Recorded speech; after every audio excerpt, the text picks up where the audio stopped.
Este é o Papagaio de Primata, o seu podcast descontraído sobre assuntos do cotidiano vinculados ao meio ambiente.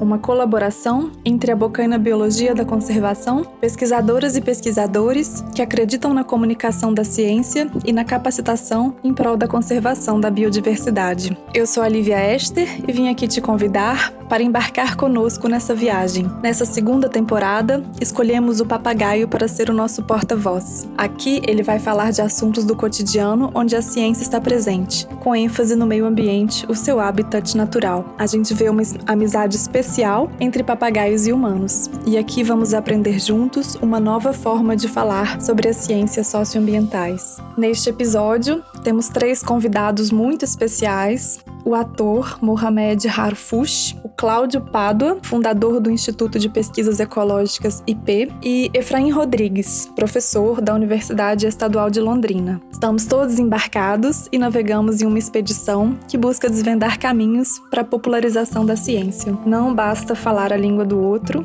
é preciso percorrer rotas ainda pouco exploradas. Estão prontos?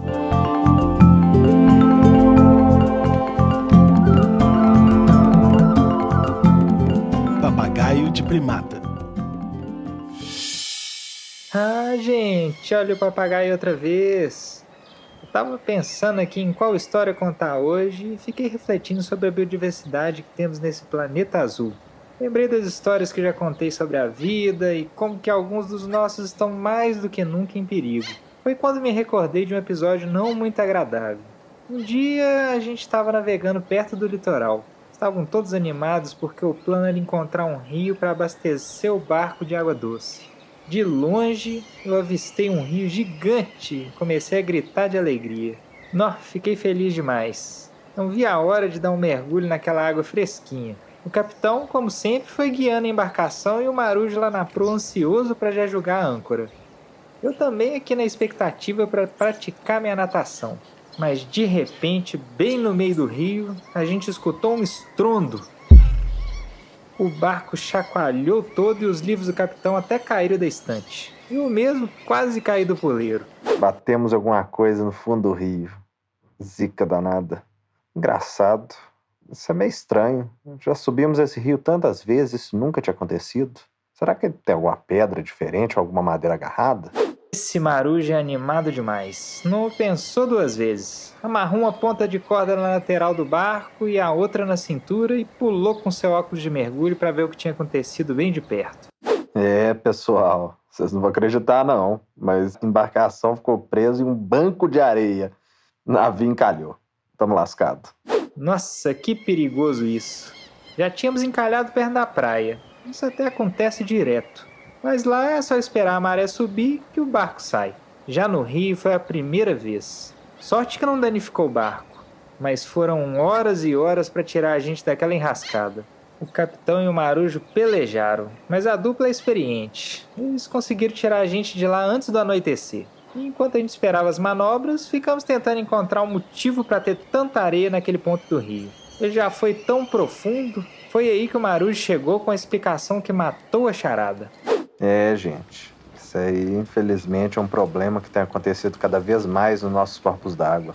Um grupo de marujos mesmo do WhatsApp, o pessoal compartilha cada vídeo de situações como essa que é até difícil de acreditar. Esses dias mesmo compartilharam um vídeo explicando que quando a gente desmata nossas matas ciliares, né, aquela vegetação que tem nas margens dos rios, ou quando fazemos plantios irregulares em terrenos muito inclinados, sempre que vem a chuva, desce um monte de sedimento, né? Areia, terra. E são toneladas e toneladas de solo que descem para os rios todos os dias. Eu falei, não é possível. Como pode tanta terra descer assim para a água?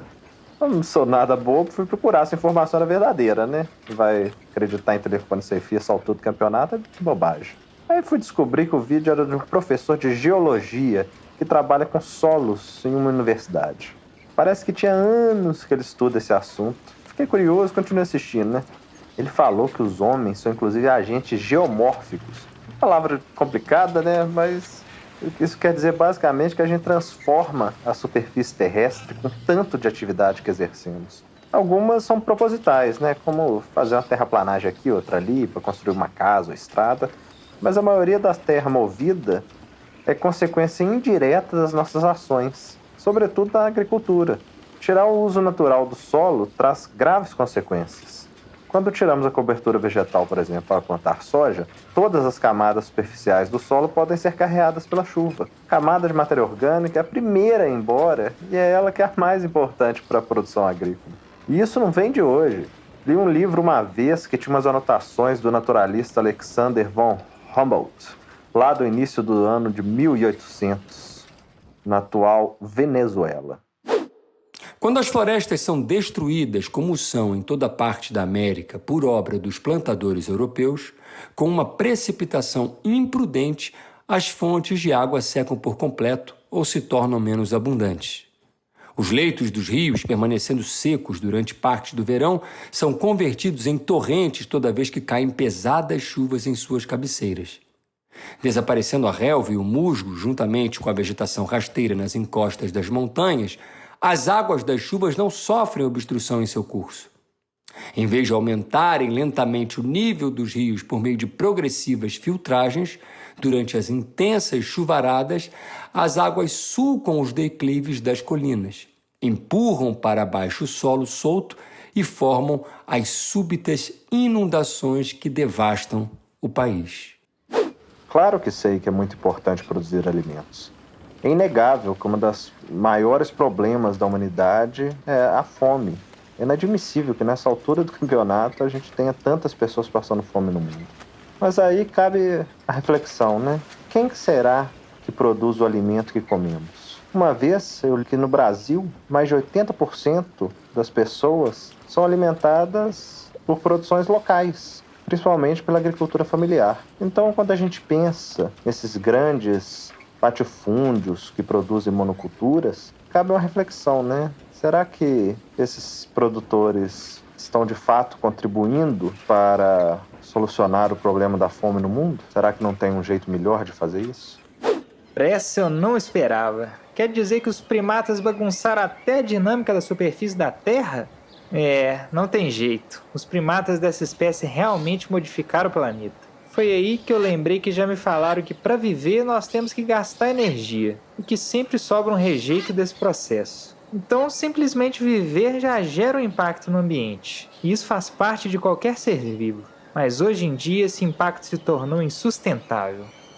Pois é, nosso impacto nos ambientes naturais é gigante e aumentou muito depois da Revolução Industrial. O aumento da população foi impressionante. Alcançamos 1 bilhão de humanos no planeta no ano de 1800. Em 1950 já éramos 2,5 bilhões. Em 2000, 6 bilhões. E do 6 para o 7 precisou só de 13 anos. Em breve ultrapassaremos a barreira dos 8 bilhões de pessoas. E além de termos muitas pessoas, o consumo também aumentou drasticamente. Gastamos muito mais recursos hoje do que há décadas atrás. Tem até como contabilizar a pressão do consumo das populações humanas sobre os recursos naturais. Cada habitante da Terra gera um impacto, uma pegada ecológica, que apesar de ter o nome ecológico no nome, ela mede o quanto estamos prejudicando a natureza. Por exemplo, uma pessoa que mora no Catar, que é o país com maior pegada ecológica do mundo, gera em média um impacto 5 vezes maior do que alguém que mora no Brasil. Esse impacto está além da capacidade da Terra de nos fornecer água, alimentos, minerais.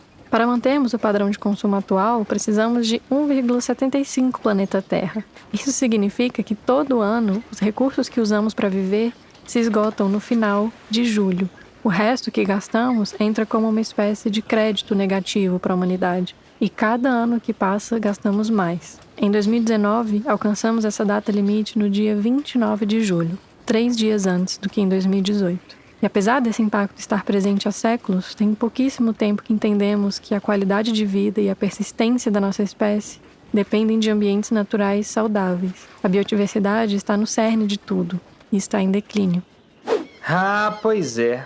Mas será quando que esse impacto se tornou tão relevante a ponto da gente se preocupar em uma escala global? Eu já sabia que existem alguns pesquisadores que dedicam a vida inteirinha para entender esses problemas e tentar encontrar soluções. Foi aí que a mestra falou de uma tal de biologia da conservação, que parece que estuda os problemas ambientais do nosso planeta. Olha, por incrível que pareça, a história da biologia da conservação como disciplina é muito recente. Apenas na década de 80 saíram os primeiros trabalhos definindo esse termo. E o mais célebre foi escrito pelo cientista Michael Soulet.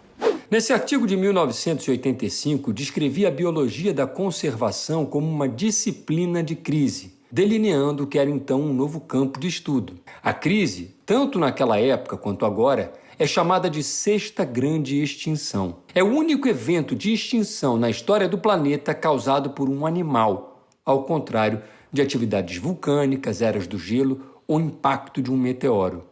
O animal somos nós. O número de espécies está diminuindo. Uma vez que uma desaparece, se vai para sempre.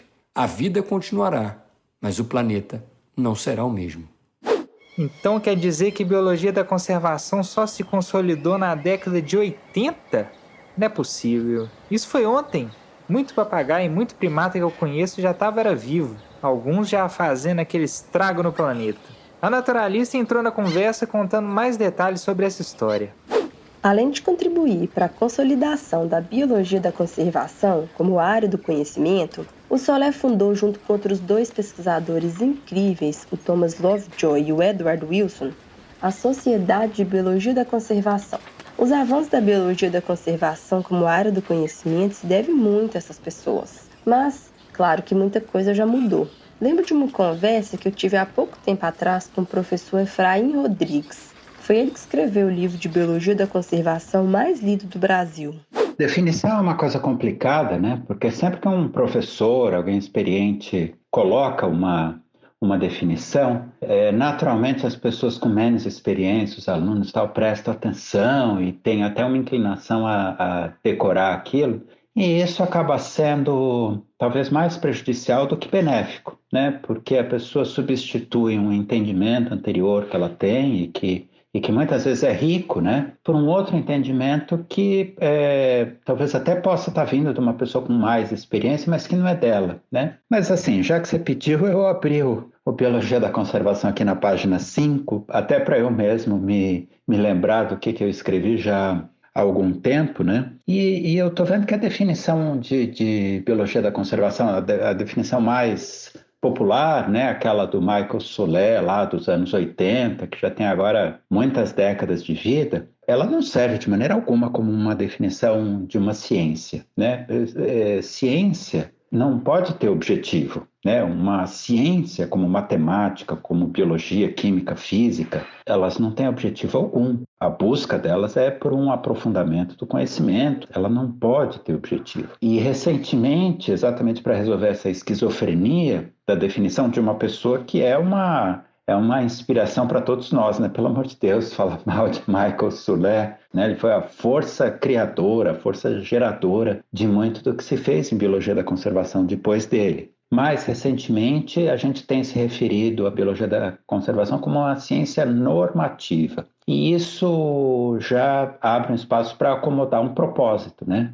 Então, a agronomia, a medicina são ciências normativas, ciências, ou vamos dizer, um conjunto de conhecimento que tem um propósito. E nesse caso, o propósito é conseguir compatibilizar desenvolvimento humano, a existência das pessoas, com a existência de outras espécies. É interessante como as coisas evoluem. E à medida que os desafios foram aparecendo, os profissionais da conservação foram enxergando maneiras diferentes de resolver os problemas. Notamos que precisamos interagir com pessoas de diversas áreas, economistas, engenheiros, responsáveis por políticas públicas, comunicadores, vários profissionais com foco no estudo do meio ambiente e também nas pressões que ele sofre devido à ação humana. Por isso, hoje sabemos que a biologia da conservação é só um braço de uma área do conhecimento muito maior e que engloba várias disciplinas. E a comunicação entre essas áreas e a sociedade é bem importante. A gente tem hoje profissionais que têm a divulgação científica e essa tradução em miúdos, né, das coisas que se descobre dentro da universidade. Muitos profissionais têm isso não como um objetivo secundário, um objetivo, né, alguma coisa que eles fazem também paralelamente ao produzir conhecimento, publicar trabalhos, orientar dissertações e teses, mas tem um grupo de profissionais que tem isso como seu objetivo fundamental. Eu acho que tanto que essa geração está fazendo é ter uma proximidade muito maior com a realidade. Verdade, né? Vejo que essa tal de divulgação científica tem ganhado muita importância. Ainda mais nesses tempos de negacionismo que não tá de brincadeira. Mas isso é história para outro dia. Então a mestra continuou lembrando os causos. E tem outra personalidade que eu adoro e protagonizou grande parte dessas melhorias, que foi a cientista Georgina Mace. Lá na década de 90, foi ela quem categorizou as espécies em diferentes graus de ameaça. E até hoje serve de base para definir quais espécies devem ser incluídas e priorizadas no Livro Vermelho das Espécies Ameaçadas.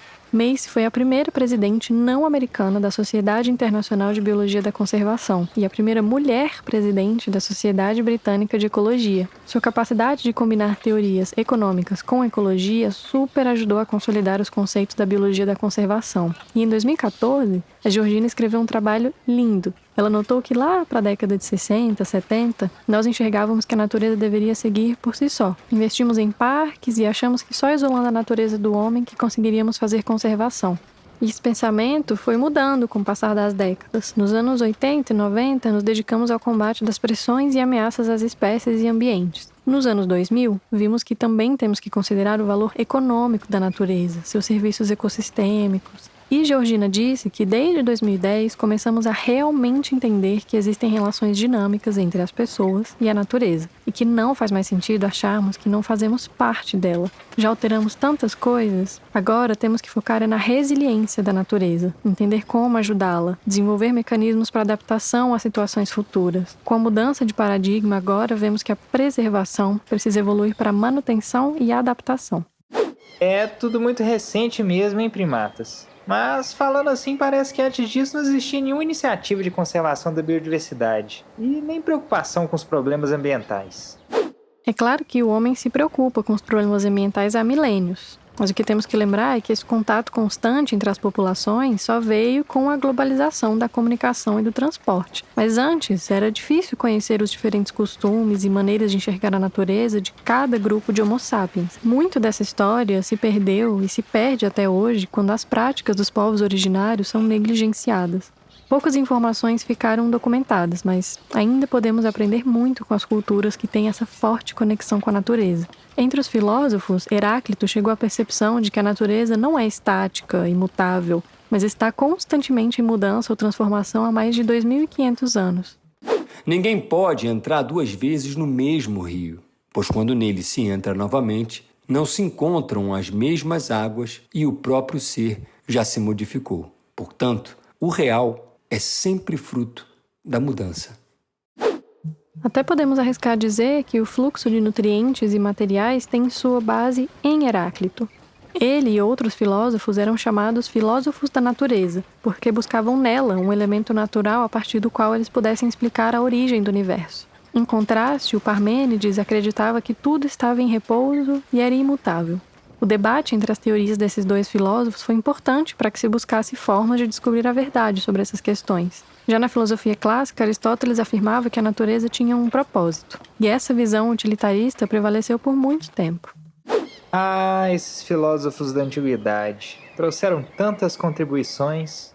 A gente lembra desses casos porque a história dos pensadores ocidentais é muito bem registrada. Mas existem vários exemplos espalhados nesse mundo de povos e etnias que sofreram com problemas gerados pelo nosso impacto na natureza. Mas também há muitas soluções que podemos aplicar para diferentes realidades. Ao que tudo indica, a árvore da castanha do Pará só tem essa grande concentração na Amazônia nos dias de hoje por causa do manejo das sementes em um período pré-colonial. Durante as migrações, os povos originários plantavam as sementes para ir renovando a produção. Essa ação moldou a paisagem amazônica e o que considerávamos como mata intocada, na verdade é fruto de uma interação super antiga entre o homem e a natureza. Pelo mundo afora, outras histórias de sucesso na conservação deixam a gente cheios de esperança. Tinha uma espécie de falcão lá nas Ilhas Maurício que só restavam 6 indivíduos. E usando técnicas de biologia da conservação, o biólogo Carl Jones conseguiu aumentar a população para mais de 400 indivíduos. O manguezal de Matang, na Malásia, conseguiu se recuperar depois de um esforço para o reflorestamento desse frágil ecossistema. No Brasil, o mico-leão preto escapou de desaparecer do seu habitat natural graças a uma série de medidas propostas pelos profissionais da conservação.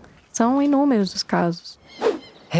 Esse mundo é gigante e não podemos achar que as únicas maneiras de enxergar a natureza e a conservação vêm do modo de vida europeu. Lá nem tem espécies nativas de papagaio, mas pensando nas iniciativas modernas, aquelas que consideram o mundo todo, como será que elas apareceram? A mestra tinha altas coisas para contar. Bom, e aí chegou uma hora que os impactos na natureza começaram a atrapalhar o nosso modo de vida. Começamos então a enxergar que estávamos fazendo estragos irreversíveis. E para tentar reduzir esses impactos, fomos criando várias ferramentas de conservação. Para mim, a mais importante delas é a criação de áreas protegidas. Essa é uma maneira prática de manter lugares que são importantes para a biodiversidade e para a paisagem protegidos. E como não dá para proteger tudo, a gente precisa priorizar a conservação de determinadas áreas. Essa é uma maneira prática de manter lugares que são importantes para a biodiversidade e para a paisagem protegidos. E como não dá para proteger tudo, a gente precisa priorizar a conservação de determinadas áreas. Estou perdendo dias preciosos, estou degenerando em uma máquina de ganhar dinheiro. Não estou aprendendo nada neste mundo trivial dos homens. Devo fugir e sair para as montanhas para aprender as novidades. O Parque Nacional de Yellowstone ele foi criado em 1872, a primeira área protegida desse tipo no mundo. E isso se deu a partir de relatos de diferentes grupos que fizeram expedições para essa região e que se encantavam com o que viam. Além disso, pinturas e fotografias também foram super importantes para demonstrar a beleza do lugar e ajudar a pressionar os governantes sobre a urgência de proteger Yellowstone. O preservacionista explorador John Muir tinha uma relação meio holística com a natureza. Defendia tanto sua proteção, quanto também a importância espiritual de desfrutar de uma bela paisagem. Muir escreveu crônicas sobre suas viagens a Yellowstone, e sua sensibilidade ao narrar suas aventuras transmitia aos leitores o encanto de estar ao ar livre. E esses relatos ajudaram a esclarecer ao grande público a importância do Parque Nacional, não só pelos seus recursos, mas pela natureza em si. E seus escritos eram tão tocantes que depois influenciaram as pessoas a pressionarem o governo a criar um outro parque nacional, o de Yosemite. Temos aqui, então, a demonstração de como não é necessário estar diretamente ligado à política para exigir mudança, para cobrar, para influenciar. Se você quer transformar o mundo, experimente primeiro promover o seu aperfeiçoamento pessoal e realizar inovações ao seu próprio interior. Estas atitudes se refletirão em mudanças positivas no seu ambiente familiar. Deste modo em diante, as mudanças se expandirão em proporções cada vez maiores. Tudo o que fazemos produz efeito, causa algum impacto. Eu fico feliz demais quando eu ouço falar de primatas que fizeram a diferença para a natureza. Mas parece que ações em prol da conservação ambiental ocorrem há muitos anos. A mestra disse que na maioria das vezes o objetivo principal nem era proteger a biodiversidade, mas os humanos protegem seus lugares especiais há milênios. Existem exemplos de áreas protegidas há muito tempo. Lá na antiga Constantinopla, a atual Turquia, a floresta de Belgrado foi criada a fim de proteger fontes de água que abasteciam a região desde 300 anos depois de Cristo. E por incrível que pareça, a floresta resiste até hoje. A Mata Nacional de Bussaco também é protegida desde o início do século XVII pela Ordem dos Carmelitas Descalços em Portugal. Até muros foram erguidos para limitar o acesso à mata, que, segundo os religiosos, era protegida para garantir uma proximidade com Deus. Mas também abrigava o cedro de Portugal, super utilizado para a produção de madeira. Em Portugal também existiam as tapadas, que eram zonas protegidas para servir como local de lazer e de caça pelos monarcas portugueses. Essa prática também foi instaurada em diversos reinos europeus e até asiáticos, e acabou preservando a biodiversidade por séculos. Mas fora essas iniciativas indiretas, a degradação ambiental passou despercebido pela maioria dos humanos ao redor do globo. Os impactos aconteciam em escala local e era difícil entender que essas transformações eram um prelúdio de uma crise mundial. Só algumas pessoas diferenciadas, com a mente à frente do seu tempo, que anteviram os impactos que seriam causados pelo homem. O célebre naturalista alemão Humboldt escreveu durante sua viagem à América Central, no início dos anos de 1800, que os efeitos da intervenção humana já eram incalculáveis e que poderiam tornar-se catastróficos se o homem continuasse a perturbar tão brutalmente o mundo. Já deu para ver que há muito tempo existe essa preocupação de que a natureza está em declínio pela ação dos primatas. A mestra continuou dizendo que até no Brasil já existiam algumas iniciativas. Então, na verdade, as iniciativas no Brasil já devem existir há um tempão. Os povos originários têm uma relação muito forte e muito íntima com a natureza. Vários mitos têm os elementos naturais ocupando o lugar dos deuses. Seus sistemas alimentares, inclusive, podem ajudar os ambientes urbanos a expandir sua restrita base alimentar, incorporando espécies nativas de ervas, grãos e frutas. Mas o que temos documentado vem de depois da invasão portuguesa. Decretos foram criados para proteger as florestas ainda lá no século XVI, poucas décadas depois da chegada das caravelas, mas o motivo era proteger as árvores para manter a construção naval no Brasil. A preocupação por recursos madeireiros era grande, sobretudo nos lugares mais populosos, como Ouro Preto, durante o ciclo do ouro. Dom Pedro II mesmo desapropriou inclusive chácaras dos nobres no Rio de Janeiro para criar a Floresta da Tijuca, em 1861. Na época, um dos motivos para o reflorestamento era para atenuar a falta de água para abastecimento da cidade. Um bocado de tempo depois, em 1937, foi criada a primeira unidade de conservação do Brasil, o Parque Nacional de Itatiaia, na Serra da Mantiqueira, mais de 60 anos depois de Yellowstone. E ainda mais surpreendente é que a legislação que cuida das unidades de conservação no Brasil só surgiu no ano 2000. É tudo bastante recente, e essas iniciativas de conservação se misturam com a história do Cláudio Pádua, biólogo e fundador do Instituto de Pesquisas Ecológicas, o IPE. E uma vez ele me contou... Eu dei uma sorte grande na vida, que foi ter ido fazer minha pós-graduação, mestrado e doutorado na Universidade da Flórida nos anos 80. Eu caí no lugar certo, na hora certa, no meu modo de ver. A Flórida foi o primeiro centro universitário que aderiu à biologia da conservação. A biologia da conservação nasceu de uma série de pesquisadores da área de ecologia nos Estados Unidos, mas academicamente o primeiro lugar a realmente aderir foi a Universidade da Flórida. E eu estava lá nesse momento. Depois que eu terminei o doutorado, eu vim imbuído de trazer biologia da conservação para o Brasil. E fui parar na Exalc, convidado principalmente pelo professor Paulo Kageyama, que também já tinha algumas ideias nesse sentido, e tentamos fazer, chegou em seguida o professor Virgílio Viana, e tentamos fazer um núcleo de biologia da conservação na Exalc. Fui professor convidado por um pouco tempo, mas eu queria criar um mestrado em biologia da conservação naquele momento, porque estava começando nos Estados Unidos e eu achei que era uma grande oportunidade de começar no Brasil também. A burocracia da Exalc atrapalhou um pouco e eu achei que eu precisava fazer alguma coisa nesse sentido e resolver sair da Exalc e fundar. Na verdade, eu fundei o IP, o Instituto de Pesquisas Ecológicas, que é onde eu pude aplicar melhor os conceitos de biologia da conservação. Fundei dentro da Exalc, junto com os professores. Mas, quando eu resolvi sair, eu resolvi levar o IP para fora da universidade. E aí, muitos dos estudantes que estavam no meu laboratório falaram: nós vamos junto com você. Havia um interesse muito grande desses estudantes pelo tema, porque eles não achavam isso em nenhum outro lugar. Tinha muitos jovens querendo trabalhar com conservação, mas não queriam sair do mundo acadêmico. E eles viram em biologia da conservação a oportunidade de juntar as duas coisas. E vieram junto conosco para fundar o Instituto, o IP, o Instituto de Pesquisa Ecológica. Na própria academia mesmo, demorou um pouco, porque havia uma certa rivalidade com ecologia. Os ecólogos diziam que biologia da conservação não passava de ecologia, então havia um pouco de rivalidade, mas era pouca coisa e aos poucos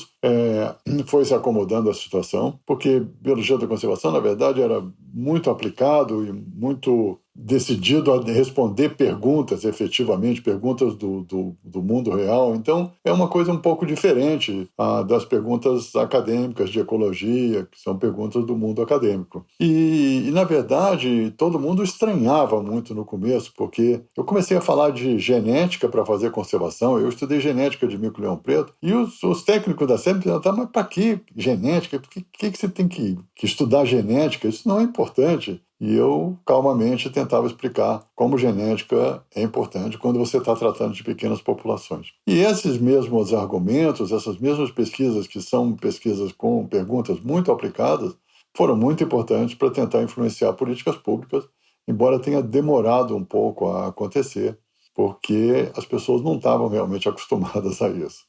Mas o argumento era fácil quando você respondia perguntas bem objetivas e do mundo real. Era um argumento muito bom para influenciar políticas públicas. E assim a gente foi caminhando e trazendo biologia da conservação para o Brasil, e que está aqui até hoje, felizmente. Primata, muita coisa boa também já surgiu dessa cabeça pensante de vocês. Mas sempre fico pensando como que esses impactos podem afetar a fauna e a flora. Aí lembro da minha infância na floresta. Tinha tanto bicho e tanta planta, uns mais raros e outros abundantes, com aquelas famílias enormes. Estava bem concentrado nessas recordações quando a naturalista veio explicando como os impactos afetam a biodiversidade, as paisagens e os ecossistemas. Afinal, está tudo interligado. Temos que pensar que em um ambiente natural existem inúmeras possibilidades de se viver. Tem tantos abrigos, alimentos, possibilidades. Essa heterogeneidade é muito importante para a biodiversidade. E com tantas possibilidades, um lugar tem condição de abrigar inúmeras espécies diferentes. Umas conseguem se alimentar das folhas verdes das copas das árvores, outras escolhem buracos que já existem para servir de ninho. Debaixo das folhas aparecem milhares de organismos diferentes, cada um vivendo no seu micromundo. Mas, quando ocorre algum impacto, as espécies que se davam bem naquele ambiente podem não dar conta de viver nessa nova realidade. Mudanças na paisagem ocorrem a todo momento. Afinal, qualquer ambiente está em constante mudança. Uma árvore que cai, por exemplo, pode abrir portas para outras espécies colonizarem a clareira. Mas, quando o impacto é extremo, a heterogeneidade se perde. Os ambientes se tornam muito parecidos, homogêneos e com poucas possibilidades. Aí, sobram poucos vencedores e muitos perdedores. As espécies resilientes e de ampla distribuição se dão bem, mas as espécies raras, endêmicas e sensíveis a variações não conseguem sobreviver. Às vezes até sobrevivem, mas na hora da reprodução, que precisam de mais energia, deixam menos descendentes. E aos poucos as populações vão definhando. Aí, por exemplo, se não tem buracos suficientes para abrigar espécies que precisam deles para a reprodução, teremos poucos descendentes. Esta perda de espécies, ou defaunação, tem se tornado muito comum. E isso gera uma síndrome das florestas vazias, que se referem a esses lugares que ainda mantêm a sua cobertura vegetal, mas que não abrigam mais grande parte da sua fauna. Tem muito bicho e muita planta desaparecendo sem ter para onde ir. Mas será que ainda dá tempo de mudar as coisas? E se os primatas mudarem o comportamento, a gente consegue ainda ter um planeta sustentável? A naturalista continua a história enquanto o barco não saía daquele banco de areia. Se pararmos para pensar, muitas coisas na natureza conseguem se recuperar sozinhas. E tem ambientes que conseguem se recuperar com mais facilidade, porque eles são resilientes. Mas até mesmo para os mais preparados, que se recuperam mais rápido, chega uma hora que o baque é muito grande. Tudo na vida tem um limite. É parecido com aquela história do copo, que quando está tão cheio, basta uma última gota que a água transborda e sai para fora. Isso também acontece na natureza, seja em uma avalanche, que pode soterrar todos os seres vivos da base de uma montanha, ou em uma lagoa, que pode secar de uma vez por todas. Muitos distúrbios podem acabar com a biodiversidade rapidamente em um lugar específico. Mas e pensando na escala global? O que pode definir se existe volta ou não quando consideramos o planeta como um todo? Pois é, também existem limites ambientais globais, nos quais a humanidade pode se desenvolver sem que os impactos causados ao meio ambiente sejam irreversíveis. Essa ideia de limiares planetários surgiu com um grupo de pesquisadores que publicaram um artigo na revista Nature, lá em 2009, nos alertando sobre a existência desse espaço operacional seguro para a humanidade. Eles chegaram à conclusão de que alguns limiares planetários já foram excedidos. Por exemplo, a perda da diversidade genética, o ciclo do nitrogênio. Outros, como as mudanças climáticas e o uso de água doce do solo, serão logo ultrapassados se as atividades humanas mantiverem o ritmo atual. E ainda não sabemos o cenário de outros limiares relacionados à diversidade funcional dos organismos, por exemplo. Para serem quantificados, ainda precisamos de mais estudos. Agora que o ser humano deixou sua marca implacável, a sexta extinção em massa teve início. Se nada for feito para manter o equilíbrio natural, entraremos em uma era que tanto os poetas como os cientistas podem chamar de Era da Solidão. E teremos feito tudo isso sozinhos e conscientes do que estava acontecendo. Essa nossa presença já está encravada na maioria dos ambientes do mundo.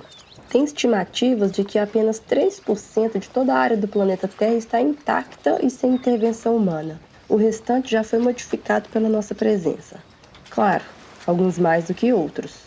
Hoje, tem lugares que de tão mexidos até são chamados de novos ecossistemas. Esses são ambientes meio Frankenstein. Hoje tem ecossistemas que encontramos espécies e elementos originados de vários lugares diferentes, que naturalmente não existiam na região, mas que se estabeleceram de uma vez por todas. Chegamos e vemos uma vaca que veio da Índia, uma mangueira que veio da Ásia, cana-de-açúcar da Nova Guiné, sem falar dos insetos. Abelhas africanas, formigas da Argentina, mosquitos da Ásia. É uma verdadeira mistura de realidades que muitas vezes consegue conviver no mesmo espaço.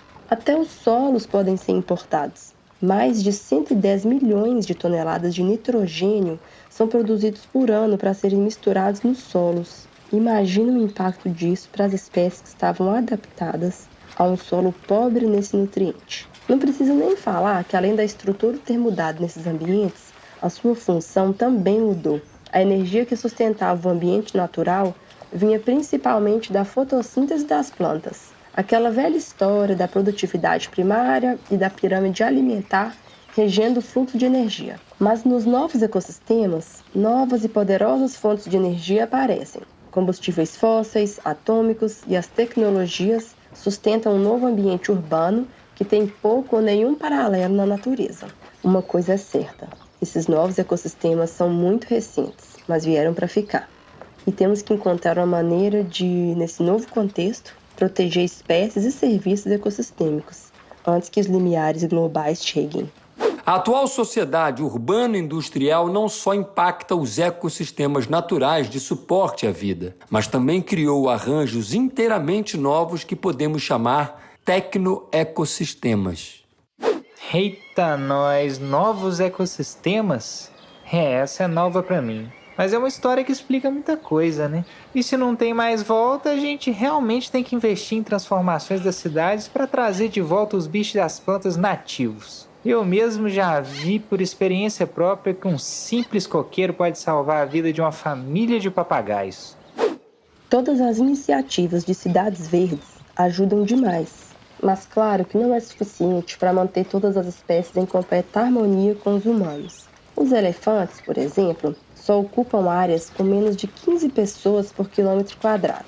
Lugares com muitas pessoas, mesmo que tenham todas as outras condições necessárias, afastam os gigantes orelhudos. Para os animais como esses, ainda precisamos investir nas boas e velhas áreas protegidas, principalmente as de proteção integral. No Brasil, as unidades de conservação, somadas às terras indígenas, ocupam 30% do território. É até um número interessante. Tá tipo empatado com a média global. Mas apenas 6% é de proteção integral. O resto é protegido, mas passivo de utilização econômica. Não sobra quase nada que realmente não podemos interferir na paisagem. E ainda temos um outro problema. 75% das espécies endêmicas, aquelas que são encontradas em apenas um lugar, estão fora das unidades de conservação. Então, ainda precisamos investir em mais áreas protegidas e decidir o que queremos de fato conservar do que nos resta. E ainda mais importante, lutar para que não haja retrocesso no que demoramos anos para construir. Existem projetos por aí que querem desfazer parques que já foram criados, projetos para liberar mineração em terras indígenas e por aí vai. A vigilância tem que ser constante.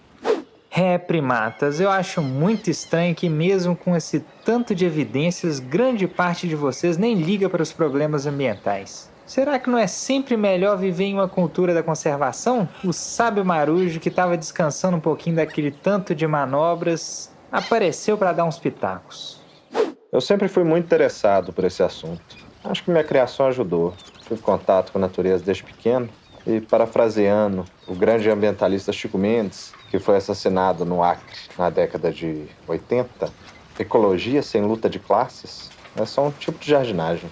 Mas o fato de não estarmos todos engajados tem que ter alguma explicação. Eu mesmo tenho umas ideias aqui. O erro que sempre vejo é que muitas pessoas consideram que as únicas coisas importantes da natureza são algumas plantas e uns bichos, principalmente os fofinhos, né?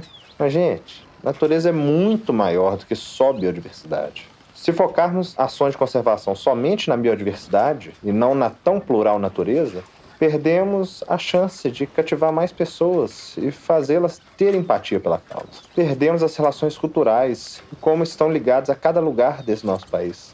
Afinal, o que queremos de fato conservar? Espécies de animais, plantas, paisagens ou processos? Acaba que acho que é um pouco de tudo, né? Uma outra coisa que deve ter a ver é que a população brasileira sofreu uma rápida urbanização. Hoje, 85% dos brasileiros moram em ambientes urbanos. Então, a gente teve uma redução, né, no convívio com a natureza.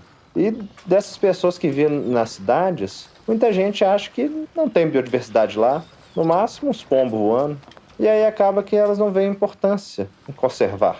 Já quer logo botar uma grama, cortar árvores, interpreta folhas como elementos que sujam a rua. Não é fácil não, né? Nem um trem tão óbvio quanto a importância de uma árvore que dá sombra no dia de sol, as pessoas às vezes percebem. E aí fica naquela de, não, vai sujar. Gente, é tão grave isso que a gente não tem acesso nem mesmo à nossa biodiversidade do ponto de vista alimentício. Alface mesmo. Todo mundo come na salada e é uma planta que nem é do Brasil. Até mesmo a nossa famosa dupla de arroz e feijão, que são tão importantes, tiveram origem em outros países. Então a gente está perdendo esse contato com a nossa biodiversidade. E a gente tem que tentar recuperar isso, senão como que as pessoas vão se sentir parte dela? Então a gente tem que entender que existe uma ligação entre a biodiversidade e os problemas de nossa sociedade. Mas não, a gente fica nessa crença de que vai dar certo, vai dar para substituir as coisas usando tecnologia, a gente não precisa mais de polinizador, por exemplo, a gente vai criar robozinhos que vão fazer o papel das abelhas. Então, assim, é ilusão acreditar que a gente não depende da natureza. Ainda mais aqui no Brasil, né, que a gente tem tantos povos e comunidades que possuem suas vidas diretamente relacionadas com a biodiversidade. Realmente acredito que para alguém querer conservar, tem mesmo antes que conhecer. Dar valor às coisas, associar ao nosso cotidiano. Tem uma coisa que meu avô dizia: uma ave que já nasceu na gaiola não sabe o que é voar. Ah, mas se soubesse... Sempre amei e sempre amarei a natureza selvagem. Plantas, animais, lugares que ainda estão intactos. Embora outros pesquisadores evitem esta palavra, insisto que falemos sobre amor na conservação, porque protegemos apenas o que amamos. A razão pela qual agimos quando algo ameaça a nossa família ou nossa vizinhança é porque amamos essas pessoas e esses lugares. Talvez seja necessária uma ameaça tangível ao nosso ambiente doméstico para nos fazer perceber que realmente amamos a Terra. A gente precisa mesmo inspirar as pessoas, despertar o entusiasmo delas pela ciência, pela natureza. E isso só é possível quando vamos para o campo, quando vamos para o mato, quando conhecemos as maravilhas que nos esperam na natureza. Não é possível conservar sem gente. Sem elas, a natureza perde seus maiores aliados. A gente precisa mesmo dar protagonismo para as comunidades locais, que são quem mais se beneficiam daquelas áreas. Conservação não pode ser feita sem as pessoas que moram no local, sem considerar a realidade em que elas vivem. E para mim, a única forma de incentivarmos uma mudança de mundo é compartilhando conhecimento. Conhecimento compartilhado torna-se sabedoria, gera pertencimento. E uma coisa que vejo que tem muito potencial é a tal da divulgação da ciência. Isso sim pode acelerar essa construção coletiva com o resto da sociedade. Chique demais, né? E olha que tem muito primata que não se sente parte da biodiversidade. Tem uns até que acham que não são bicho. Pra mim, não tem coisa mais triste do que quando a gente esquece das nossas origens. Mas também a gente tem que valorizar as muitas iniciativas que têm acontecido, né? Eu mesmo já ouvi falar de algumas dezenas. E isso é importante demais. Cada um fazer sua parte. A naturalista falou pra mim uma coisa certa. Tudo começa com motivação. Um primata empolgado vale muito mais do que aquele que acha que tá fazendo as coisas só por obrigação. Gente, uma coisa é fato. O estado da natureza estaria muito pior sem as ações de conservação. Podem ter certeza que a conservação funciona. É necessário ter esperança que a conservação é possível, porque temos muitos exemplos de sucesso. E motivar as pessoas é fundamental. Isso é verdade demais. Qualquer pessoa pode fazer conservação, até mesmo dentro de casa. Quando vamos ao supermercado, na escolha dos produtos para comprar, tentando priorizar aqueles da região, que que possuem uma cadeia produtiva mais respeitosa, né, ao meio ambiente. Quando a gente separa os resíduos para reciclagem, quando a gente apaga uma luz, evita de gastar uma água desnecessária. Tem várias formas que cada um pode fazer a sua parte no dia a dia. Outro dia mesmo fiquei super feliz quando um parente disse que ele tinha colocado na casa dele um reservatório para aproveitar a água de chuva.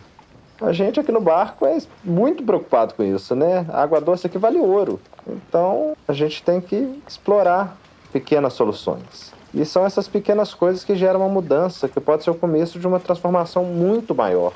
E aí, com o passar do tempo, a gente vai se sentindo o dever de exercer ainda mais a nossa cidadania, participando de audiências públicas, de grandes empreendimentos que chegam para se instalar em nossa região, a gente lutar pelos nossos direitos a um meio ambiente equilibrado e até mesmo participando mais ativamente das políticas públicas. Mas para isso, o primeiro passo é escolher bem nossos candidatos. E aí, muitas vezes a gente vê que todo mundo só discute prefeito, governador, presidente, mas o legislativo, né, dos vereadores, deputados estaduais, federais, senadores, são tão ou até mais importantes, porque ninguém discute eles. E lá em casa, político só ganha nosso voto se mostrar que entende a importância de encontrar soluções e respostas para os problemas que afetam o meio ambiente e a natureza. A gente precisa investir nessa transformação socioambiental enquanto sociedade.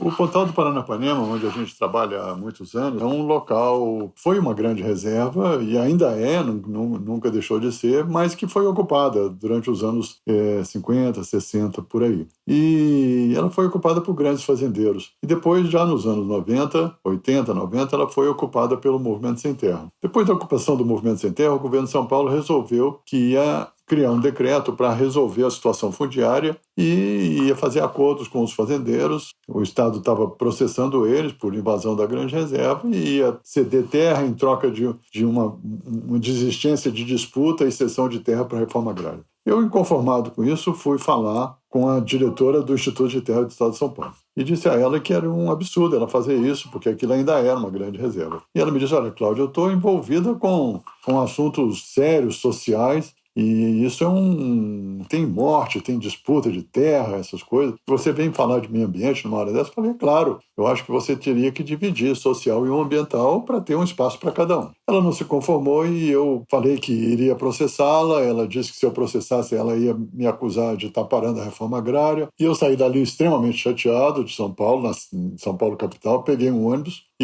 da Andorinha, que era um ônibus da Andorinha, e fui amanhecer em Teodoro Sampaio. Fui direto na cooperativa dos assentados da Reforma Agrária, a COCAN, e fui falar com o líder naquele momento, que era o José Rainha Júnior. Eu fui recebido por ele, muito bem recebido, expliquei a situação e ele me disse assim, não, mas eu gostaria muito de plantar árvores, eu vou precisar plantar muita árvore. Você topa plantar árvore junto comigo? Eu falei, você quer isso? Ele falou, eu quero muito. E aí ele me deu a mão, nós demos um aperto de mão, e selamos uma espécie de compromisso ali, que depois a gente formalizou de alguma maneira, por escrito, mas foi selado ali, e daí para frente, o Movimento Sem Terra, o MST, que atua na região, e nós, o IP, o Instituto de Pesquisa Ecológica, temos trabalhado, não o movimento, mas os assentados da reforma agrária, temos trabalhado continuamente em conjunto, restaurando florestas no Pontal do Paranapanema. E já lá se vão quase 20 anos que isso aconteceu. Então, o social e o ambiental têm que andar juntos e o econômico também.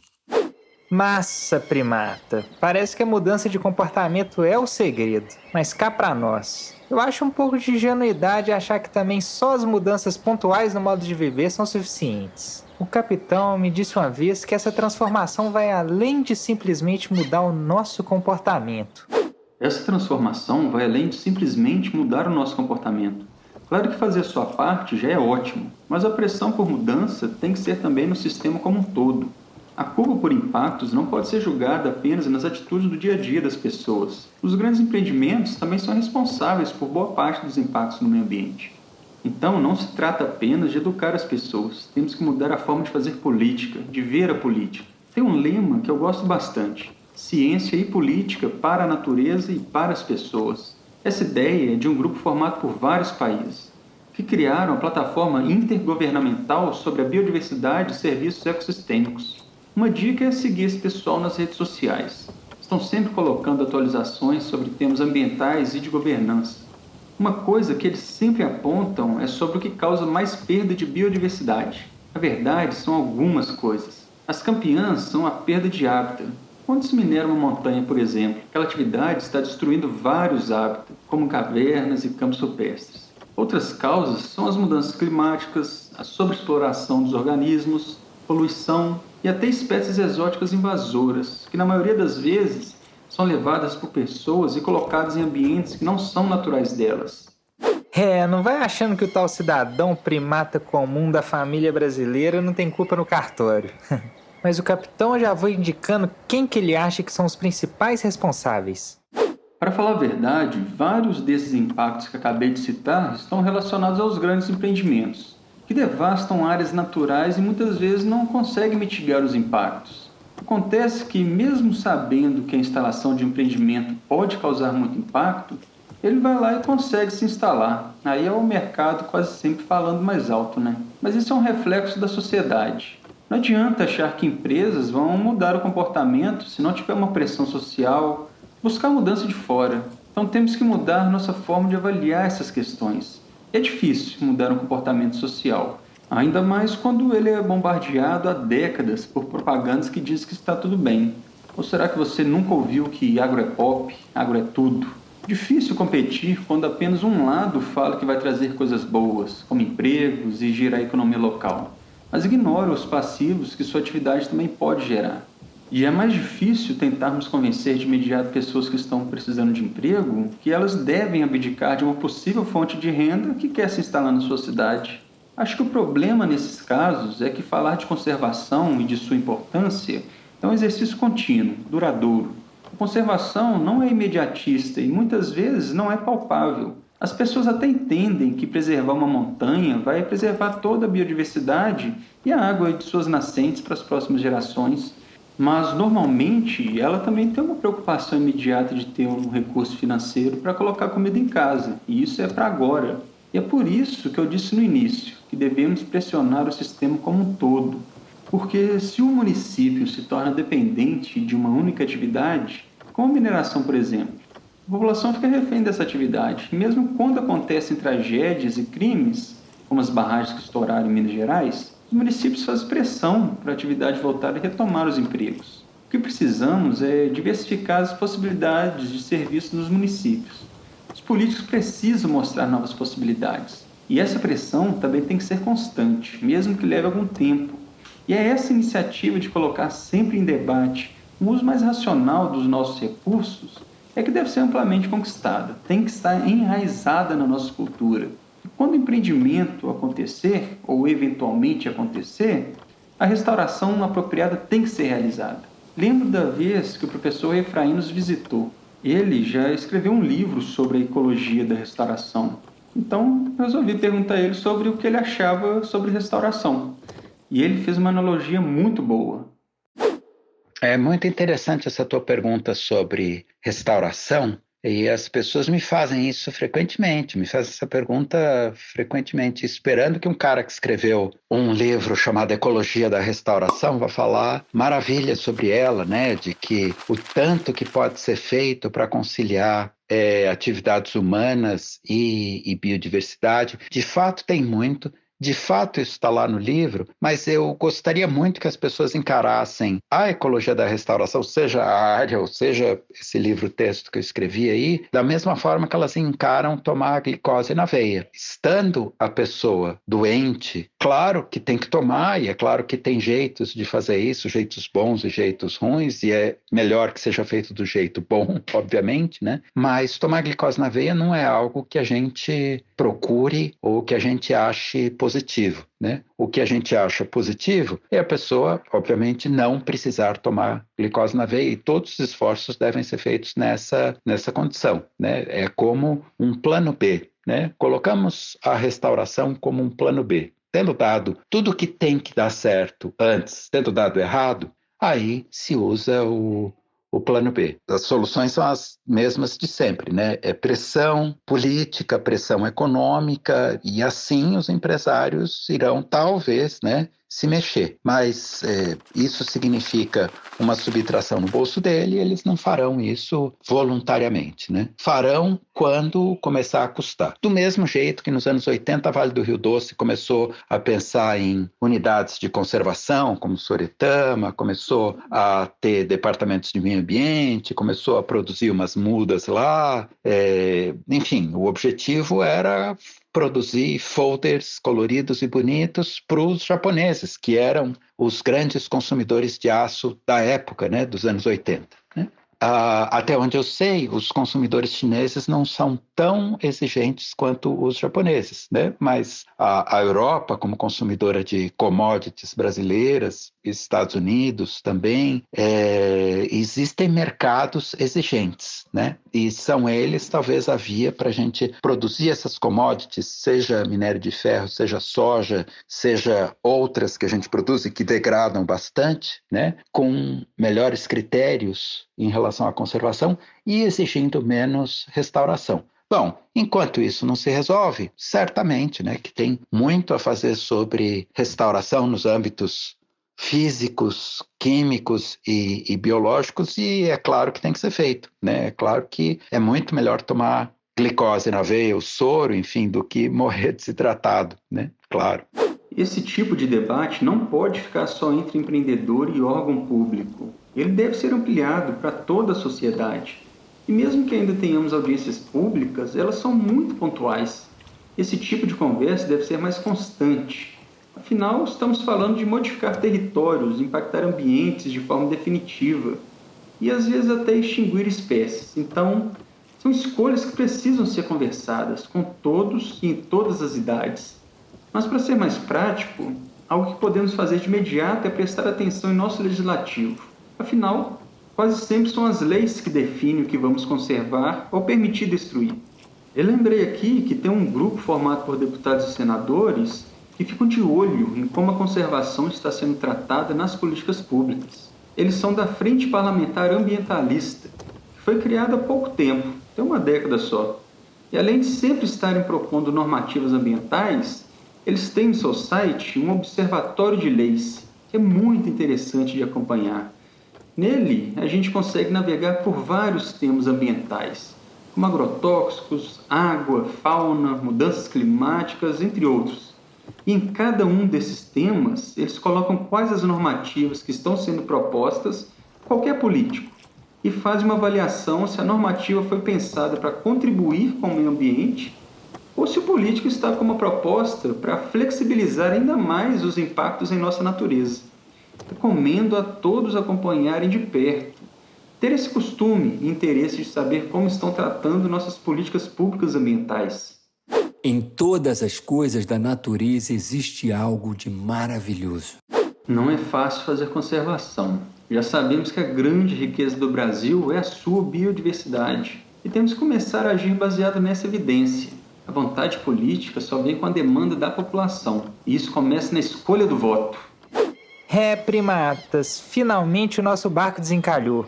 Ufa! Nos safamos dessa, mas que caminho longo temos para percorrer, não é mesmo? Mas de verdade, desistir não é uma opção. Desistir seria um atestado do fim da esperança. E ela não pode morrer nunquinha. Mas uma coisa é certa, a diversidade biológica está mesmo criticamente ameaçada. E não tem escapatória. Todo mundo precisa buscar alternativas sustentáveis para tentar conciliar nossas necessidades com as outras formas de vida do planeta. Tá na hora da mudança. E a hora de mudar é agora. É hoje. E para finalizar essa nossa conversa, tá na hora do querido escrivão relembrar umas boas histórias. Ahoy, primatas! Ai, desculpa a garganta arranhada, gente. Estava tirando um cochilo aqui no porto. Nessas horas eu acabo aproveitando para descansar e, como vocês já notaram, dar uma relembrada nas nossas jornadas. E que jornadas! Têm sido maravilhosas e enriquecedoras as nossas viagens e expedições. Me sinto muito sortudo pela oportunidade de estar a bordo desse barco. Bom, para ajudar minha cuca nessa árdua missão de recordar logo depois de acordar, deixa eu dar aquela olhadela no meu já mundialmente famoso diário de bordo. Um minutinho, deixa eu ver... Aqui está. Um dos últimos capítulos é A Admirável História da Vida. Nossa, o que falar da vida, não é mesmo? Sem a vida eu não poderia nem mesmo falar da vida. Isso porque eu não teria vida. E também não existiria vida pra gente poder falar sobre. Tô ficando muito confuso. Deixa eu ir direto ao assunto para eu não me confundir mais. Muito interessante o professor Romeu falando que propriedade fundamental e distintiva da vida e dos seres vivos é a plasticidade. Segundo o próprio professor Romeu, essa plasticidade é a ginga, o jogo de cintura. Olhando por esse lado, parece que nós, os brasileiros, somos o povo mais vivo do mundo. Ginga e jogo de cintura é com a gente mesmo. Por aqui essas são qualidades até de quem não sabe dançar. Gente, eu que fiquei estarrecido descobrindo pelo cozinheiro que a chance de ganhar na loteria é de 1 em 50 milhões. Tudo bem, talvez esse seja um evento até mais provável que o surgimento da vida. Mas eu não tenho tempo nem dinheiro suficiente para fazer ele acontecer. Acho que já passou da hora de eu parar de descer em todo o porto para fazer minha fezinha. Olha, e quem falou que não faz sentido escolher a explicação mais complexa se podemos explicar da maneira mais simples, esqueceu de avisar para todo mundo. Já leram uma decisão judicial? Não é fácil de entender, eu garanto, mas é a vida. A vida. Fiquei muito feliz de saber que todos os seres vivos são importantes e que nessa jornada da vida estamos todos no mesmo barco. O problema é que parece que os humanos estão fazendo furos no casco, pensando que só as espécies que estão no porão vão deixar de existir. É bom lembrar que quando um barco afunda, até quem está no convés acaba afundando junto. E não é que teve um pessoal aqui da tripulação que saiu para explorar o oceano de submarino? Eles viram até as baleias jubarte. E que lindo deve ter sido observar tantos pontos assim brilhando lá no fundo do mar, onde a luz do sol já não toca. Me lembro de uma vez que eu fui para o Parque Nacional das Emas, na divisa de Goiás com Mato Grosso do Sul. Em certas épocas do ano, o chão e o céu viram quase um só. Os vagalumes colocam ovos nos cupinzeiros e, quando nascem, as milhares de larvas viram pontinhos brilhantes que chegam a fazer frente ao céu estrelado na noite no cerrado. Que saudades de ir pro mato.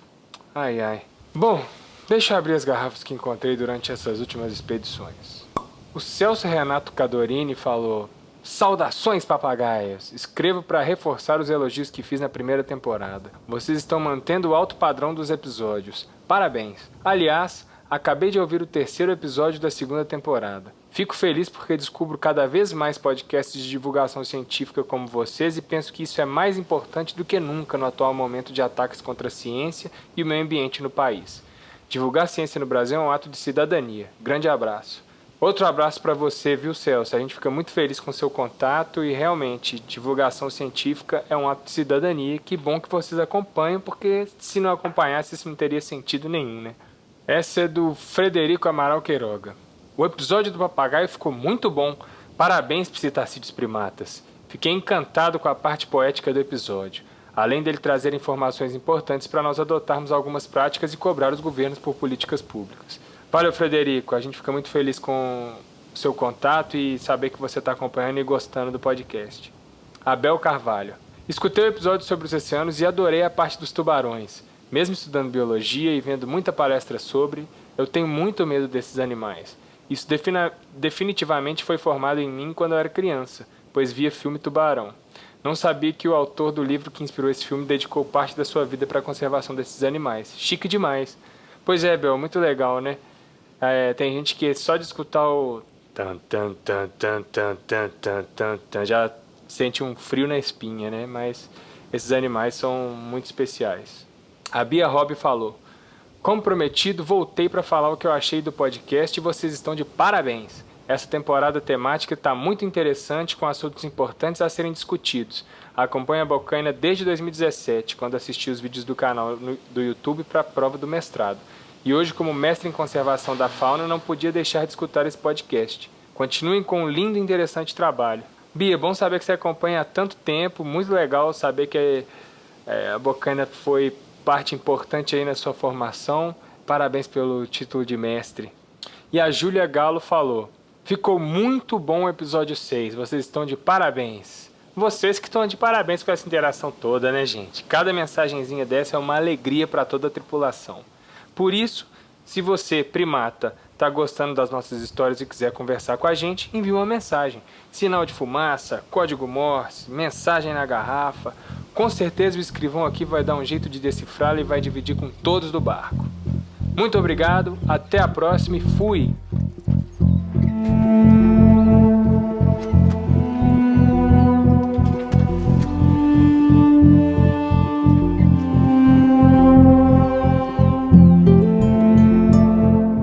Este foi mais um episódio da segunda temporada do Papagaio de Primata. Neste barco, trazemos a ciência de forma contextualizada, sempre buscando falar de assuntos do cotidiano vinculados ao meio ambiente. Quinzenalmente, às sextas-feiras, lançaremos novos episódios. Se liga com a gente! Esse roteiro foi idealizado pelo Lucas Perillo, Felipe Fonseca e Ana Monteiro, com a colaboração de todos os pesquisadores e pesquisadoras que integram o podcast. Nossa equipe é formada por biólogos e biólogas que se comprometem com a popularização das ciências socioambientais. Os personagens da tripulação ganharam vida pela voz de Lucas Perillo, interpretando o papagaio, Matheus Carvalho, como o marujo, Ana Monteiro, como a mestra do navio, Luísa de Paula, como a naturalista, Felipe Fonseca, como capitão e o Pedro Tauti, como escrivão.